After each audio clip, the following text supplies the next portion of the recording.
Hello guys, কেমন আছেন সবাই? তো অনেকদিন পরে ভিডিও বানাতে শুরু করলাম। তো আমরা এখন থেকে যে পিএইচপির যে গুরুত্বপূর্ণ যে আম সেকশন বা পোরশন আছে সেইগুলো নিয়ে আলোচনা করার চেষ্টা করব। তো আজকে বেসিক্যালি আমি স্ট্যাটিক কিওয়ার্ড সম্পর্কে আলোচনা করার চেষ্টা করব। তো চলুন শুরু করা যাক। প্রথমে আপনি ক্লাস ডিক্লেয়ার করবেন, ক্লাস ক্লাস এটা খুবই গুরুত্বপূর্ণ যে আপনি যখন ক্লাস ক্রিয়েট করেন তখন ক্যাপিটাল লেটার দিয়ে শুরু করা। সো আমরা সিম্পলি একটি ভেরিয়েবল নেই, পাবলিক var1। আপনারা তো জানেন যে যখন আমরা কোনো প্রপার্টিজ ডিক্লেয়ার করি কোনো ক্লাসের আন্ডারে পিএইচপি ওওপি তে, তখন ওটাকে ভিজিবিলিটি কিওয়ার্ড ইউজ করতে হয়, যেমন পাবলিক, প্রটেক্টেড, প্রাইভেট এগুলো ইউজ করতে হয়। সো আমরা কিছু ভ্যালু দিই, hello this is from var1। এখন এই প্রপার্টিকে আমরা ইনিশিয়ালাইজ করতে হবে, আমরা একটা অবজেক্ট ক্রিয়েট করতে চাই ক্লাসের আন্ডারে, তাহলে আমাদের কি করতে হবে? তাহলে আমরা ক্লাসের বাইরে একটা অবজেক্ট ক্রিয়েট করি, ob1 দেন নিউ ক্লাস। ক্লাসের নাম হচ্ছে মাই ক্লাস। সেটা ক্লিয়ার করলাম। যদি আমরা ইকো করতে চাই তাহলে কি করতে হবে? ইকো দেন আমাদের যে অবজেক্টটা ক্রিয়েট করেছিলাম অবজেক্ট এর আন্ডারে var1। এটা আমরা যদি এখন রান করি তাহলে দেখতে পাবো, अगेन রান করি তাহলে দেখতে পাবো দিস ইজ ফ্রম var1। এইচটা বড় হাতের এস। সো আমরা রান করলাম, রান করার পর আবার রান করি। So this is from var1।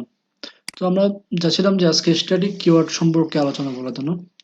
So static keyword হচ্ছে এমন একটি কিওয়ার্ড যার আন্ডারে আপনি ওপি কে আরো গুছিয়ে লিখতে পারেন, ওপি কোডগুলো গুছিয়ে কাজ করতে পারেন। যেমন ধরেন আমরা এখানে এটাকে স্ট্যাটিক ভেরিয়েবল ডিক্লেয়ার করি, স্ট্যাটিক ডিক্লেয়ার করলাম। নেক্সট আমরা যে দুই স্টেপে এখানে ভেরিয়েবলগুলো ডিক্লেয়ার করি বা অবজেক্ট ডিক্লেয়ার করি, এভাবে না করে আমরা এভাবে করতে পারি। যেমন ধরেন সরাসরি মাই ক্লাস দেন আমরা সরাসরি ভেরিয়েবলকে অ্যাক্সেস করতে পারি। তো আমরা যদি ইকো করি, কি করতে চাই my class echo. So echo করার পর দেখতে পাচ্ছি যে আমরা কি this is from var1। So এখানে কি করছি আমরা ডাবল কোলন, মানে এটা হচ্ছে আপনার একটা অপারেটর, স্কোপ রিলেশন একটা অপারেটর, এটাকে বলে আবার ডাবল কোলন, যেটা আমরা ইউজ করি। তো স্ট্যাটিক কিওয়ার্ড নিয়ে আরো অনেক কাজ করা যায়। যেমন মনে করেন যে আমরা একটা ভেরিয়েবল ডিক্লেয়ার করলাম, যদি আমরা মেথড ডিক্লেয়ার করতে চাই, যেমন পাবলিক ফাংশন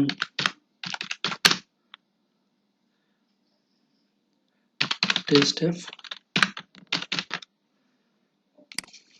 নিলাম। সো এটার মধ্যে যদি আমরা এই ভেরিয়েবলকে নিতে চাই বা আমরা যদি অন্য কিছু করতে চাই, সাপোজ ধরেন ইকো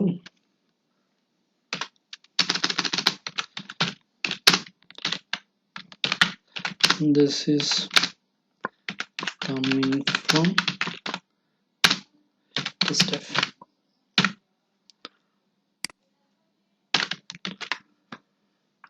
সো আমরা এখানে আমরা ক্লাসকে ইনিশিয়ালাইজ করার মাধ্যমে যদি ফাংশনকে বা মেথডকে অ্যাক্সেস করতে চাই, তাহলে মেথডকে অ্যাক্সেস করতে চাইলে আমরা কি করতে হবে, যেন অবজেক্ট ক্রিয়েট করতে হবে। কিন্তু আমরা যদি চাই যে স্ট্যাটিক কিওয়ার্ডের মাধ্যমে আমরা ওই কোডটাকে আর গুছিয়ে সুন্দর করে লেখার জন্য, তাহলে আমরা কি করতে হবে, পাবলিক স্ট্যাটিক ডিক্লেয়ার করে দিতে হবে। পাবলিক স্ট্যাটিক ডিক্লেয়ার করে দিলাম। সো এই মেথডকে আমরা কিভাবে অ্যাক্সেস করব? অ্যাজ ইউজুয়াল আগের মতো my class double colon then test F function কোডটা যদি আমরা রান করি তাহলে আমরা দেখবো যে this is coming from test step function থেকে আসছে। তো স্ট্যাটিক ভেরিয়েবল দিয়ে আরো অনেক কাজ করা যায় স্ট্যাটিক কিওয়ার্ডের দিয়ে। সাপোজ মনে করেন আমরা যদি কোনো ভেরিয়েবলকে অ্যাক্সেস করতে চাই, সাপোজ এখানে আমরা জানি প্রসিডিউর ওইটা আমরা কিভাবে লিখতাম যেভাবে দিস মানে দিস একটা সিডি ভেরিয়েবল, মানে এটা ছদ্মবেশী একটা ভেরিয়েবল। তো দিস var1 যদি আমরা ডিক্লেয়ার করি, নেক্সট আমরা কোডটা রান করি তাহলে আমরা দেখতে পাবো যে এটা একটা ফাটাল এরর দিয়েছে, ফাটাল এরর। ভালোভাবে আবার সরি আবার ক্লোজ হয়ে গেছে, সরি কোড এডিটরটা রিসম করলাম আবার। সো আমরা এখন কি করব, আমরা এটা রান করব কন্ট্রোল আউটপুট, সরি আউটপুট আসছে না, control S then control U again. So আমরা কি পাচ্ছি, এখানে একটা ফাটাল এরর পাচ্ছি, যে fatal error uncode error using this মানে অবজেক্ট কনটেক্সট, এখানে আমরা ইউজ করতে পারবো না। আমরা কি করতে হবে, যখন এটা একটা লিমিটেশন আছে যে কোনো স্ট্যাটিক ফাংশনে বা স্ট্যাটিক মেথডে যদি কোনো পাবলিক ভেরিয়েবলগুলো আমরা অ্যাক্সেস করতে পারবো না, পাবলিক প্রোটেক্টেড বা প্রাইভেট কোনো ভেরিয়েবল বা প্রপার্টি আমরা ইউজ করতে পারবো না। তো আমাদের কি করতে হবে, সো ভেরিয়েবলটাই আবার আমাদেরকে স্ট্যাটিক ভাবে বলে দিতে হবে, স্ট্যাটিক। তো এখন কি আমরা অ্যাক্সেস করতে পারবো, এখনো অ্যাক্সেস করতে পারবো না। আমরা যে কোডটা রান করি এখানে এখনো এখানে ফাটাল এরর দিচ্ছে, this when there is no object context in it, মানে দিসটা আমরা ইউজ করতে পারবো না। তো স্ট্যাটিক কিওয়ার্ডের একটা বেশি বৈশিষ্ট্য আছে যে আমরা দিসের বদলে আমরা কি করতে পারবো, সেলফ ইউজ করতে হবে। সেলফটা আমরা কিভাবে ইউজ করব, সেলফ এখানে অবশ্যই খেয়াল রাখতে হবে $, কারণ এখানে আমরা যখন দিস ব্যবহার করি তখন আমাদেরকে $, ইউজ করতে হয় না, কিন্তু এখানে $, ইউজ করতে হবে। সো সেলফ var, আমরা যদি এখানে ইকো করি, সাপোজ ইকো, কিন্তু ইকো হবে, আমরা এখানে একটা নিউ লাইন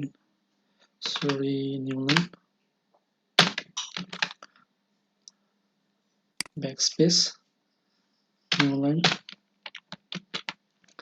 আমরা যদি কোডটা রান করি তাহলে দেখতে পাবো এটা প্রপারলি রান হচ্ছে, this is from coming tested and hello this is from var1, অর্থাৎ এই যে ভিডিওটা এখান থেকে এটা পাচ্ছে, মানে এটা প্রপারলি কাজ করছে। সো এখানে আমরা আরো কিছু কাজ করতে পারি, যেমন মনে করেন আমরা কি করতে পারি, আমরা এখানে ইনহেরিটেন্সের মাধ্যমে ক্লাস ইনহেরিটেন্সের মাধ্যমে কাজ করতে পারি। তো পরবর্তী পর্বে আমরা চেষ্টা করব যে ইনহেরিটেন্সে কিভাবে আমরা কাজ করব সেই বিষয় নিয়ে আলোচনা করার চেষ্টা করব। তো আজ এই পর্যন্তই, ধন্যবাদ সবাইকে।